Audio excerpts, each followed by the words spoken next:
Hello, sisters. Here we are, week 5 of our 6-week study of Beth Moore's Living Free. I hope that you're enjoying digging into God's Word this summer and that you're being faithful in your prayer life as well, that you're finding great joy and peace in drawing close to Him. And our week 5 lesson is about experiencing God's peace. In day 1, it says, the key to peace. And Beth Moore writes, so far, I hope you are growing as a person whose first instinct in any situation is to believe God.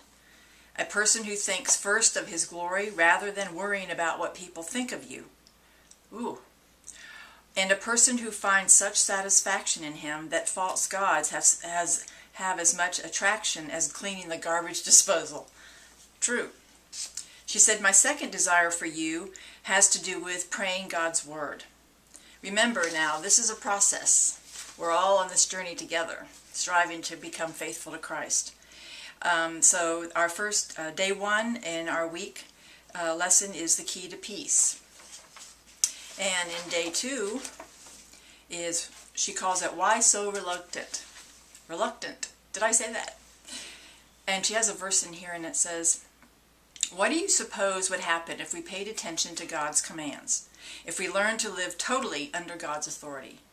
We don't have to wonder because He says in Isaiah 48:18, if only you had paid attention to my commands, your peace would have been like a river and your righteousness like the waves of the sea. She writes, take pleasure in knowing that God inspired His word with great care and immaculate precision. He chose every word purposely. When He said we would have peace like a river, He meant it in Isaiah 48:18. He wasn't drawing a loose analogy. He meant it. That's because God's Word is true. It is our rock and our foundation. In day 3, she wrote, overcoming feeling unloved. Ooh, women like to be romanced. She wrote, God help me picture something I believe all of us do virtually every day. We each have our unmet needs and we carry them around all day long like an empty cup in one way or another, and we hold out that empty cup to the people in our lives and say, can somebody please fill this? Even a tablespoon would help. Ooh, that's because we're going to the wrong source to fill up our cups and to fill us up with righteousness and contentment and joy and peace. In day 4, the obstacle of prayerlessness.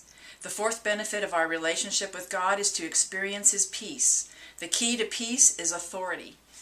Peace is the fruit of an obedient, righteous life. That's because you have a clear conscience because you are being faithful and obedient. And then day 5 is one way to peace. Jesus is the way to peace.